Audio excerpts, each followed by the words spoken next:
قل ان کان آباؤکم و ابناؤکم و اخوانکم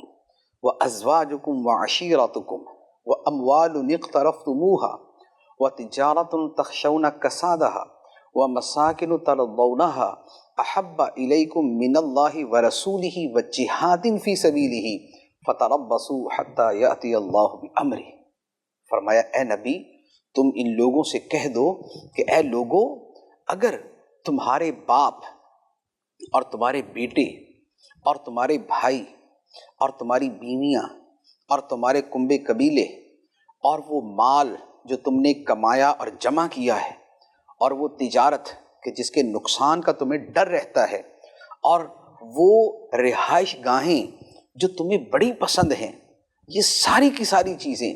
اگر اللہ سے زیادہ تمہیں پیاری ہیں، اگر اللہ کے رسول سے زیادہ پیاری ہیں اور اگر راہ خدا میں جہاد سے زیادہ پیاری ہیں تو پھر انتظار کرو حتیٰ کہ اللہ اپنا فیصلہ لے آئے، عذاب کا فیصلہ، ہلاک کر دینے کا فیصلہ لے آئے۔ اب اس آیت مبارکہ کے اسلوب پر اور اس میں بیان کردہ چیزوں پر غور کریں کہ وہ ساری چیزیں گنوا دی جن سے بندے کو طبعی طور پہ محبت ہوتی ہے، جس کی طرف ہر انسان مائل ہوتا ہے، جس کی محبت عام طور پہ انسان کے دل میں ہوتی ہے۔ فرمایا تمہارے باپ دادا جن کے نام پہ بندہ بعد اوقات فخر کرتا ہے، جن کے ساتھ نسبت کو اپنے لیے بہت کچھ سمجھتا ہے، جن کے ساتھ بڑی تعظیم، محبت اور عقیدت رکھتا ہے، فرمایا ان سے بھی بڑھ کر خدا سے محبت۔ پھر فرمایا تمہارے بیٹے، اولاد جن سے بندے کو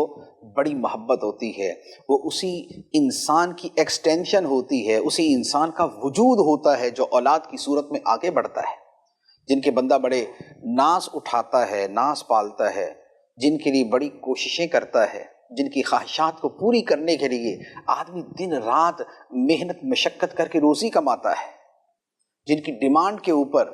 مشکل سے مشکل کام کرنے کو بھی تیار ہو جاتا ہے۔ فرمایا ان سے بڑھ کر تمہیں اللہ سے محبت ہونی چاہیے، اللہ کے رسول سے محبت ہونی چاہیے۔ پھر فرمایا تمہارے بھائی جو بندے کا دست و بازو بنتے ہیں، جو مشکل میں کام آتے ہیں، جن پہ انسان کا بھروسہ ہوتا ہے، جن کے سہارے انسان زندگی گزارتا ہے، جن کے ہوتے ہوئے اپنے آپ کو طاقتور سمجھتا ہے، فرمایا ان سے بھی بڑھ کر تمہیں خدا اور خدا کے رسول سے محبت ہونی چاہیے۔ پھر اس کے بعد فرمایا تمہاری بیویاں جن کے ساتھ انسان کو طبعاً محبت ہے، فطری طور پہ محبت ہوتی ہے،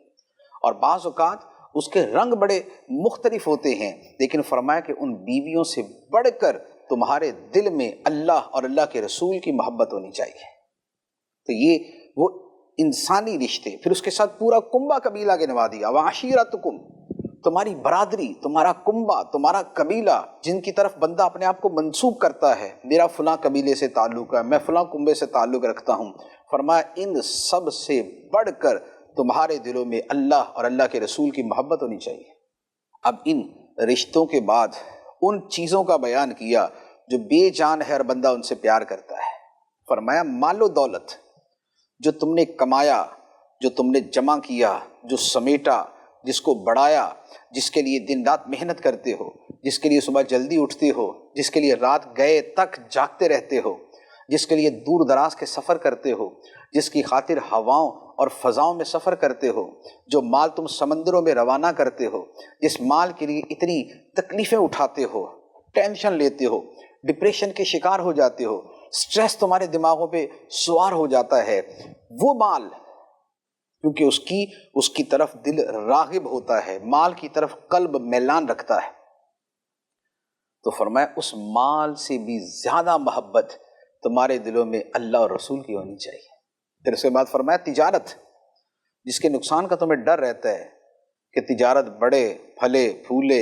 زیادہ ہو، برکت ہو، اضافہ ہو جائے، فرمایا اس سے بھی زیادہ تمہارے دلوں میں جو رغبت اور محبت ہے وہ اللہ رسول کی ہونی چاہیے۔ پھر اس کے بعد فرمایا تمہاری رہائش گاہیں، بندہ رہائش اپنا گھر بناتا ہے بڑے شوق سے، بڑے چاہ سے، بڑی محبت سے بناتا ہے۔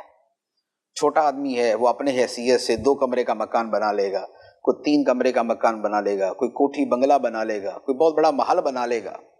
بڑی آدمی چاہت کے ساتھ اور بڑے شوق کے ساتھ مکان بناتا ہے، اس کے لیے اسباب جمع کرنے میں زندگی گزار دیتا ہے، برسوں کماتا ہے، پھر جگہ خریدتا ہے، پھر بناتا ہے، لگاتا ہے، اور جب وہ مکان خوبصورت بن کے اس کے سامنے آ جاتا ہے تو انسان بڑا اطمینان محسوس کرتا ہے، دل بڑا راضی ہوتا ہے۔ فرمایا ترضونھا،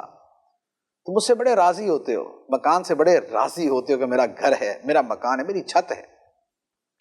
لیکن جتنا